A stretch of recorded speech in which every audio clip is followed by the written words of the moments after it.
What a moment that was.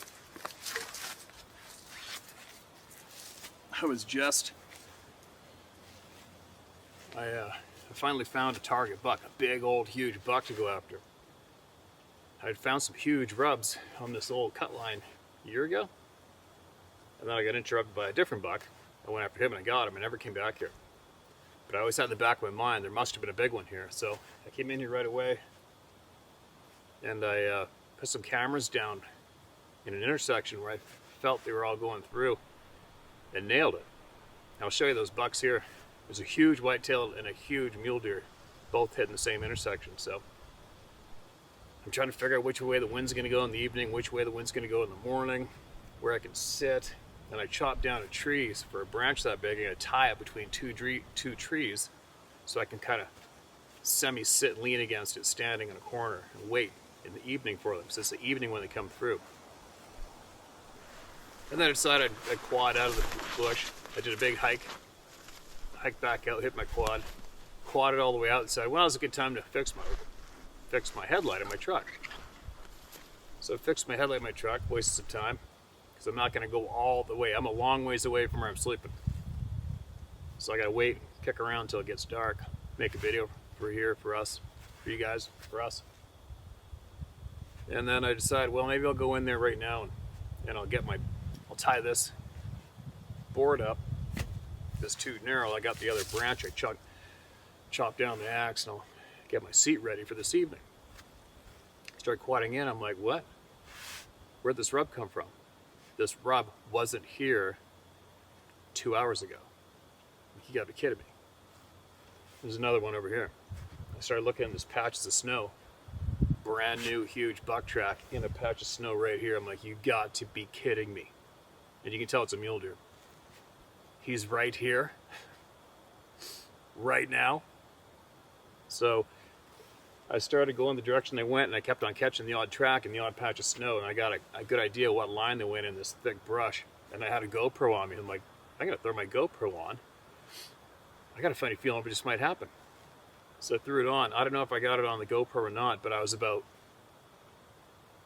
30 yards from him in the jungle. Almost got him. No shot. So exciting. I tracked him all the way up the mountain to the back side, and the back side is where I need him to go to come out of last light, but he's got a doe, so here I am. I hiked all the way back out. That was so much fun and exciting. For the curious or the hunters in the audience, maybe I'll put that full GoPro clip at the end of this video, right? All the real time, and you can see what went down. Oh, I was so close. So close. I cannot believe it didn't happen, but it'll happen. If the snow hadn't melted, it'd be all over. I have my hands on him right now. Apparently it's supposed to snow a foot or so in 2 days. And I imagine he's going to be around here, so it's only a matter of time. I'll get him. I'll get him. Now, where are we? A lot going on in the world. A lot. I shared a video in the community page of this YouTube channel earlier this morning to listen to Mel K. Mel K, I've shared her Rumble videos over the years here a few times, because I just don't try to push shit on people all the time, but if you watch and you're aware, you know what I'm talking about. Like I said, with this topic dominates, it's tough to keep my lips shut when I follow everything closely for a long time. And Mel K has a conversation with a channel called The Duran that I've shared here a few times, and I really sincerely hope that everybody listens to it. Listen. Go with your gut. I'll bite my lip there, but I want to touch more on those subjects eventually, because if what I think is going to happen, there's going to be a lot of unraveling going on the dark side, including Canada and all the Western countries. Fingers crossed, right, you guys? If you go listen to Mel K, you'll know exactly what I'm talking about. On the community page link I placed. Now, let's hang out for a little bit. Let me get mellowed out, and then I'm gonna go around the mountain this way and see if I might get lucky on one of these two big bucks this evening.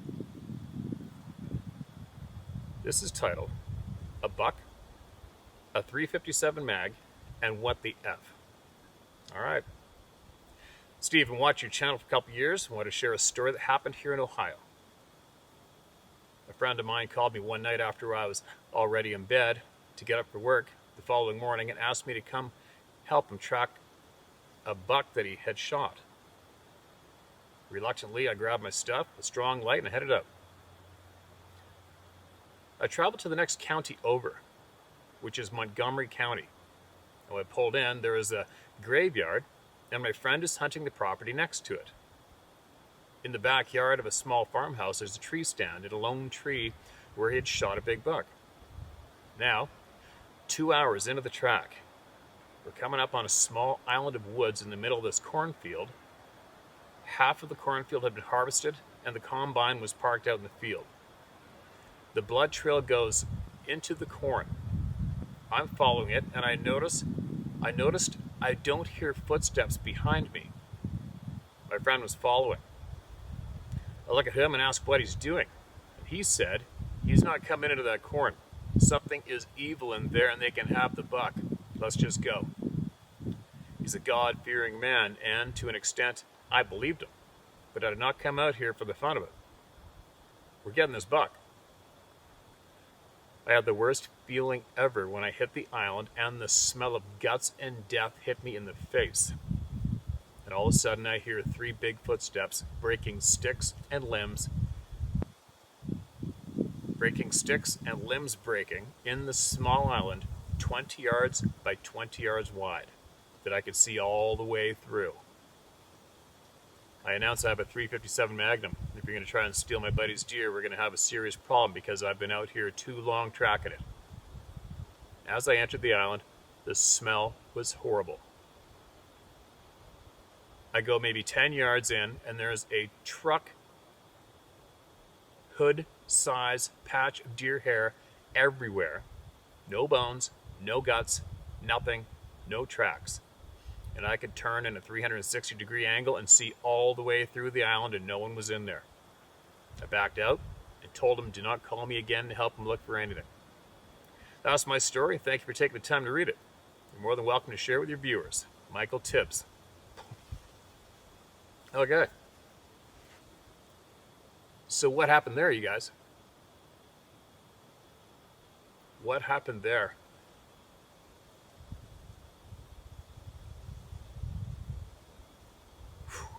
That's pretty intense. Nothing I can say to that. I haven't a frickin' clue. But you go with your gut. Your gut said it was evil and dark and nasty. It was. What the hell happened there, huh?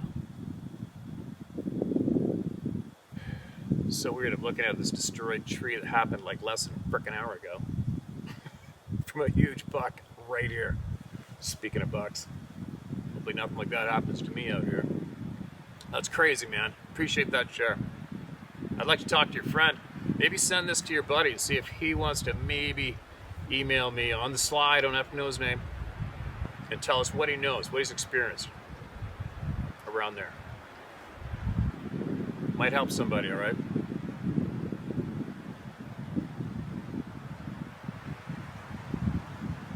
Here's a fairly long one.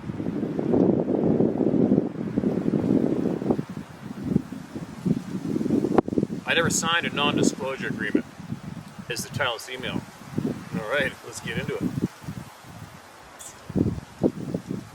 I came to this site for the obvious reason. I love the outdoor wildlife photography, and, well, I hate the trivial, mind-numbing, overhyped drivel elsewhere.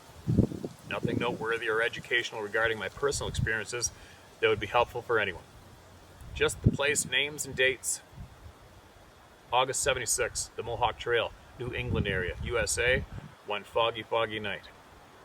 Lawson, NP, Nevada/California area, USA, July 87. I know what I know. I've been listening and I keep returning because I recognize the information shared is coming from real, solid, mostly normal people consistent with my own mostly normal self. But I recently detected a change, perhaps more of a fighting urge. I'm here for the long fight all my life. And Steve, I perceive you to be part of a fulcrum that just might be able to lever a paradigm shift of awareness. This is my share. Right on, man. Welcome aboard. Part 1. Yes, portals are a real thing. Classified as phenomena. There are different classes of portals. Intradimensional, fixed point to fixed point, broken, wandering portals, ones that are ground-based and require an airborne vehicle to trigger its opening and shutting. Also ones that can transport to the same geographical location, but shifting in time, and others. I'll explain. Interdimensional portals are something I explain like this. Think of a spiral. A quarter. Turn up or down the spiral shifts the dimension you perceive. Continuing up or down the spiral at quarter turns can bring one to a full revolution and beyond. Perhaps it could also be explained as differences in musical tones. Frequencies are interpreted by different areas of the brain and input zones. We hear along a spectrum of frequencies, but some vibrational sounds are not audible, such as radio waves. Our eyes see within a visible spectrum of input. Not all species see the same way human eyes see. And we acknowledge infrared and ultraviolet are beyond our eyes' ability to interpret. How brains interpret an object is as being solid, for instance. So many other frequencies exist. Some have been mechanically captured, so we are aware of them. How are these turns accomplished? By aligning the frequency in your own body to one single pure wave and then consciously changing the frequency at which the whole body vibrates. Using self-discipline, an individual can learn to mentally and physically focus to modify their own vibrational fields and appear to an observer to disappear. By actually shifting their internal frequency, they can appear to pass through solid objects, walls, stone, or just disappear. Once one's brain figures out how to do it and knows it can be done, it can quickly become easy and natural to shift dimensions. Some process seems to unlock in the brain, and once mastered, an individual can shift between one step and the next, disappear or reappear. That's the psychic route. Doable. Very intelligent scientists of the distant past studied the process and figured out how to reproduce the same effect with mechanics and vibrational technology. They were able to construct fixed point portal networks. The business opportunities of such networks were and is still immense. Anciently, guards were posted at each of the portal, and if one had no business there, one was bounced right back out, often in a state of confusion with lost time or forgetting one's orientation that was/is a common side effect. Some of the networks were controlled and used as trade routes, and so for a user fee, one could have legitimate business. Trolls collecting fees. About 12,000 years ago, the planet went through a cataclysmic energy shift that really messed up many things that were frequency or energy-based. Ley lines were broken, disrupted, or dislodged. The old portal system broke. Massive electrical discharge, coupled with other unknown factors, caused a change to the climate. The area around the Egyptian pyramids became a desert. Ocean levels rose dramatically. Megafauna, really big creatures, basically disappeared. Many other cataclysmic changes occurred worldwide. The surviving species, including humans, modified to adapt to the new environment. This massive electrical blast that changed the environment also resulted in having brains wiped, like erasing the software. The hardware physically remained functional, but the brains were shocked, wiped clear by the shifting energy. After that event, surviving groups of humans occasionally stumbled across remnants of broken portal systems. Some more intact than others, possibly interacting with them or turning those places into holy or dangerous areas. Perhaps forgetful, confused, displaced guards continue to protect openings over uncountable generations. To this day, open-ended portals appear and disappear randomly, planet-wide. Stories quietly abound. I know of a pair of, young at the time, hunters who stumbled across a flickering wave poised between two trees on a part of a riverside path they had used it many times before. One stepped through and the climate changed a different season. Walk back out, same as before. Walk back into an obvious different season. It seemed the same river, the same hillside. Intrigued, they later returned with climbing rope and anchored one of themselves to a tree on their own side, and one ventured into the different climate area. It was described as the air being heavier, higher O2 perhaps, and more humid than the high desert area they had entered from. The buddies saw Sam disappear, with a tight rope still stretched out. Between 25 and 50 feet in, Sam saw fresh, recognizable big cat tracks come from the uphill side of the path, taking multiple steps in the path, then crossing downhill toward the river. The tracks in the damp earth showed they were more recent than other tracks on the path and quite deep, a very heavy animal. The paw prints were at least 3 times the size of a cougar. Although he was loaded for bear, he decided to be prudent and carefully backed out along the rope line, suddenly reappearing to his buddy. Still fascinated, they watched the portal gate and even reported oversized but recognizable birds of prey exit and nest on our side. For several weeks, they monitored the growth of the chick with the photos, but one day they returned to find the whole nest and chick destroyed by, it seemed, a predator, and never saw the parents return. Eventually, it seemed, the portal was no longer there. Not my story, I don't know more. That area is now a paved-over public river walk. That was related to me, not necessarily in confidence, but cautiously. I've always nurtured the ones around me to accept odd truths and dreams, experiences, and sensory input that are not accepted by modern-day scientists, and to feel safe to freely relate to me their stories without fear of ridicule. I've tried to teach anyone in my very small area of influence to accept these things as real, even though society in general does not. I hear some really cool stuff from real, normal people, like the people who dare to share on this site.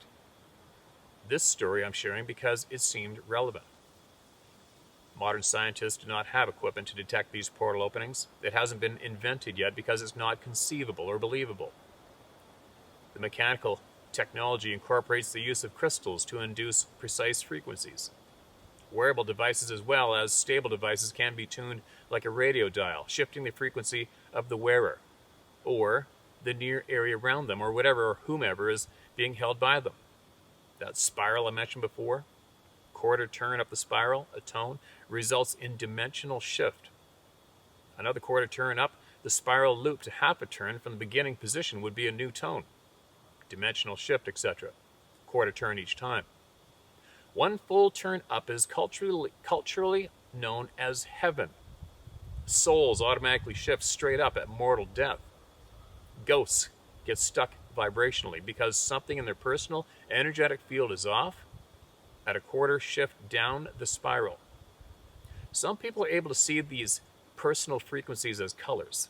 The descriptions of which colors are seen by different people looking at the same exact human or a being can vary as to which color or colors are seen as the surrounding aura. Interpretations can also vary widely. Scientists who do dare explore such phenomena hate that it's not exact or perfectly replicated. Occult masters, who are users of portals, draw symbols, chant words, burn candles, etc., most of which is showmanship to cover the actual technology that makes the portals open and operate. Our modern concept of technology is sleek, metallic, clean lines, an artist's image. Our present culture would mock such archaic devices as crude, awkward, and easily passed over as junk. Unimportant, or maybe just looks like a clump of rocks or something. And yes, they've been using these devices for millennia to advance their own personal profit and will do whatever it takes to continue to control and dominate unseen. Wow. Do aliens exist among us? For how long? Did you ever consider that angels would technically be considered aliens, also demons, dimensional shifters, or aliens? What does alien mean anyway? In this context, I'm referring to beings that developed on different planets than in our own solar system. Why don't they show themselves and bless us with their higher knowledge and hopefully technology? Well, some might have tried. Worldwide legends relate that in our distant past, beings arrived after that shift 12,000 years ago to various surviving groups of people all over the planet and taught them agriculture, societal governance, mathematics, and perhaps astronomy. Angels since then have been described as visiting as well, bright beings of light. A frequency shift might register as unexplainable lights to observers. How are they received? With unscientifically provable myths, legends, and messed up religions claiming secret revealed knowledge and power. The US and other governments have real documents showing and labeling several different types of known and reported aliens. Not everyone in the enormous government has knowledge that they are deliberately keeping from Joe Casual citizen. Most really have no idea. Some who did find out through briefings or personal experience either forgot or have huge non-disclosure agreements signed and held over them like death. Governments are huge, compartmentalized. There are good, hardworking, honest, intelligent people all throughout. There are also easily corruptible or blackmail able people despite secret security clearances, and there are flat-out liars and criminals. When your direct bosses are the ones doing the threatening of lifestyle or life itself, most people buckle. Certain frequencies can and do cause forgetting, confusion, or all-out run-for-your-life terror. Criminals, cartels, quote, businessmen, end quote, and terrorists don't follow rules. Some of the known types of aliens are flat-out pirates. They steal stuff they can sell off-planet, or rather they hoard stuff to sell off-planet when they figure out how to get it back off this planet. They're stuck here, hiding in mechanically produced quarter or half-turn dimensions because they steal stuff. They didn't invent it. They can sometimes learn how to drive it or fly it. Ships. They can point and shoot, but they have no idea how to fix it, build it, or repair it. They just steal and then sell it without instruction manuals. Tech, flying ships, quite varied by the way, that they stole from other advancing cultures, or from planets left uninhabitable by annihilating self-inflicted war or environmentally destroyed by greedy criminals, and from general raping of the planets for resources. A lot of good weapons, vehicles, things that go boom, etc., are left for scavenging pirates. Our own advancing technical civilization caught the attention of other alien civilizations out there, and they have no motive to show themselves. We are doing a fantastic job of inventing and producing quantities of amazing, wonderful stuff. Why would they want to open up legitimate business relations? They are criminal pirates. They just steal it. At least twice in the recent history of modern warfare, a strange occurrence of hardened troops suddenly panicking en masse, abandoning weapons, vehicles, encampments, millions and millions of dollars worth of equipment left behind, no exact count, just a strange feeling that overcame hundreds of thousands of people almost simultaneously. Odd. Did anyone notice if, in the wake of the sudden troop withdrawal, equipment disappeared, literally, as it was dimensionally shifted into the pirates' invisible cloaked ships? Yes, that exists too.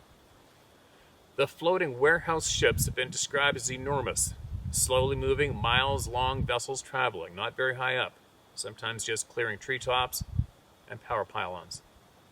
Moving warehouses of stuff the alien pirates have been collecting. They just slowly follow routes around and around. The stench inside these vessels is appalling. Rotting garbage, rancid decay, gaggingly putrid filth. An open hatch or something just off one of these vessels would reek a waft of an abominable odor. Ships use portals that, once they've been set up, can be triggered by a flying pilot. They are located at places that are easily recognizable from the air. Places such as isolated islands on the planet with distinctive patterns seen from space or very high up, as in places where two large rivers are intersecting in a T formation. A straight of way through a valley or a canyon with another intersecting landmark or natural formation where devices could be placed on opposite sides, allowing ships to trigger the ground-based equipment placed out of sight in a quarter-turn dimension. Guarded perhaps in remote areas of low population, tree-covered, dense foliage, desert areas, high mountains with visible patterns. maybe such as the U.S. volcanic trio, Mount Hood, Mount St. Helens, Mount Adams. But they've been seen by locals as they pass through wavy-looking light fields that seem to open as the ships approach and disappear through them. The ships have to drop whatever cloaking they have to use when they operate in this dimension as they approach, because only one frequency can be active at a time. To steal objects in this dimension, they have to be in this dimension too. Objects have no mass. They're not solid between different dimensions. They transfer over. Then cloak the ships, load the stolen items on board. Once something or someone is on board, then the entire field surrounding the ship can change its resonance to shift back into a safer place. That's the most likely time to see these ships. Theoretically, one of our own Earth-based military jets in hot pursuit of a visible vessel could follow through an interdimensional portal and come out somewhere else on the planet, a shortcut. The danger would be, as the portal collapses behind the controlling ship, it could slice off chunks of the pursuing jet, wrecking a costly, beautiful, magnificent, human-designed fighter jet. If, however, the pursuing jet managed to sneak into the QU of smaller ships, following the big one in before the portal collapses, well, that might be proof of something no one knows about. By the way, the solar system does have a system lord. His by right of ownership, inheritance, and legal documentation issued by some ancient council way out there that has been operating for millions of our planetary years. Time is different all over the Milky Way galaxy, as we call it. It's relative. So the intent of one's heart is made manifest in the vibrational thoughts and speaking any name as if it is the holiest holy Lord of all, our system Lord. Whatever name one uses in that context has real power and has to be honored and respected. He is the system Lord.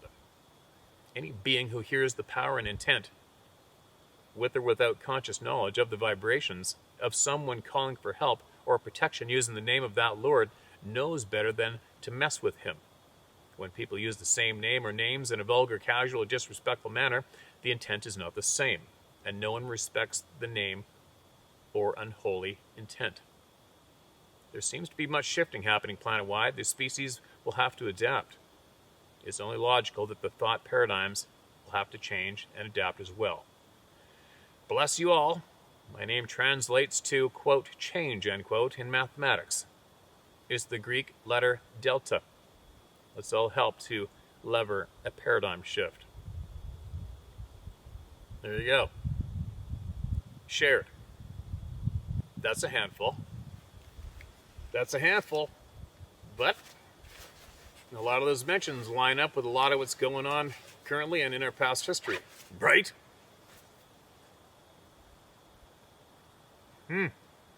What do you say to that one? It's kind of weird. What are the coincidences? The first email I read was full on about some kind of possible abnormal portal thing, changing dimension, whatever went down to that deer. And then we get onto this email next. What's going on? That's a lot to take in and think about. I almost have to hear that a few times in a row, right? And then go with your gut, take from what you will or leave it. One thing for sure is there's a lot of changes coming. There's no way there isn't a lot of serious changes coming. I have a feeling for the better, but I think there's going to be some fights going on. I'm getting off topic a little bit. I was listening to the Paul Bet David, PBD podcast, a very intelligent guy, very connected guy. I watched them live during the election night.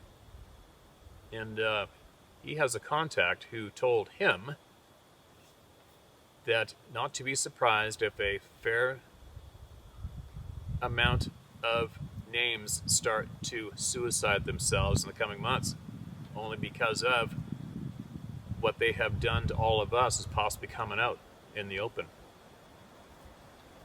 I don't think that guy says too much online unless he's got some receipts. That's going to be interesting, isn't it? I think there's a lot that's going to be interesting coming soon. A lot. Especially for all of you who've been watching. You think for yourself. No one tells you what to do or think. You know what I'm talking about. Right? You know who the guilty culprits are. We have known for years. Tell you what, I didn't think for a minute I might be alive to witness the reckoning of these evil sons of bitches, but it's looking like it might be a possibility, and I am frickin' excited about it, I'll tell you what. Very excited about it. Anyway, alright. I'm relaxed. The big buck's got some time to cool off. I'm going to go up this road, I'll take you with me, and I'm going to make my little stand. And then I'll try to decide what I'm going to do. If I'm going to sit there till dark or not, see what time I've got, which way the wind's going to go, because the wind's going to change as it gets colder.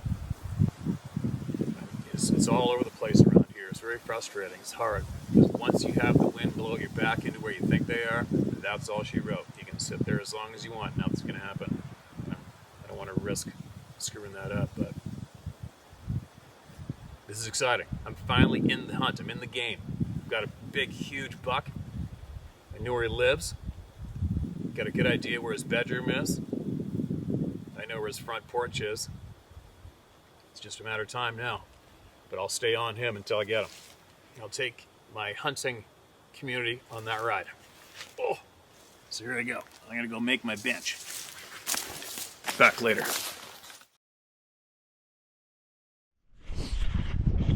All right, so here's the update. I been putting the miles on. That's for sure. I've been putting the miles on. Trying to find a buck to hunt, a specific buck, and I think I found two pretty good whitetails. Either one, I think I'd definitely tag either one.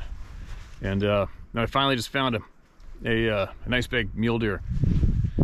And it's at a spot I found a year ago, and I found some horrendous rubs, tracks in the snow.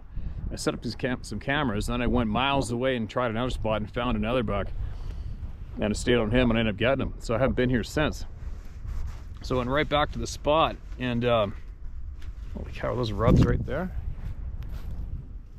Let's check out this rub right here. Holy shit, it's brand new. But I set up some cameras in this intersection, and I haven't been here for a few days, and then bam, there they were. I checked today. Look at this fresh rub.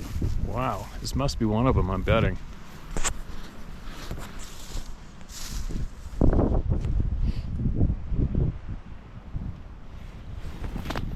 That's a pretty good rub. Me for a size reference, not that means much, but I'm guessing that's one of them. Betcha. Well, that's exciting. Oops. So anyway, oh no, he's here. I think he might have just did this. You gotta be kidding me. Oh, no way. That's the mule deer. Shit, he was just here. You gotta be kidding me. Oh, he just walked by. Holy shit. No way. Oh man, now what am I gonna do? Let's see if he went down here.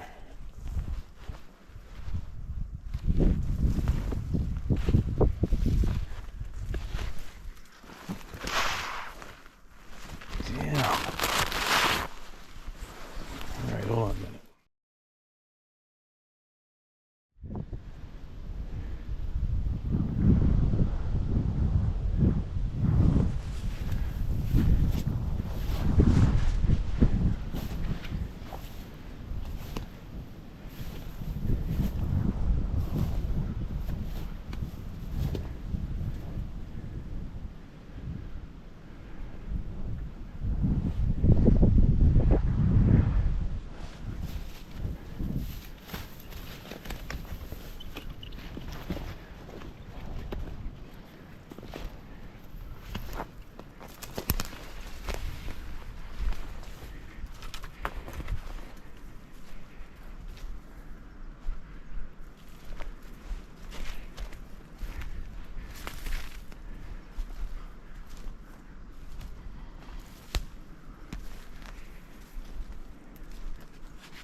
yards from me. I don't know if he knows what it was, but he slowly bounced to go to the top of the hill. Saw me trying to circle around him. Throw the roll of dice and maybe I get in front of them. They usually stop bounding after a while, especially if they don't get chased.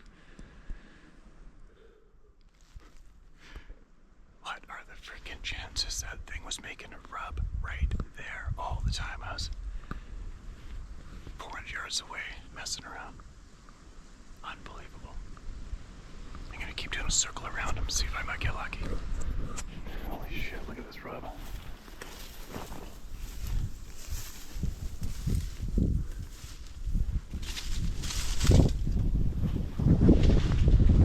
He's reaching taller than me.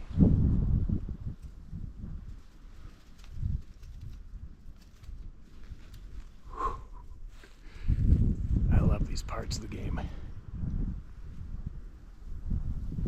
Wow, this is good.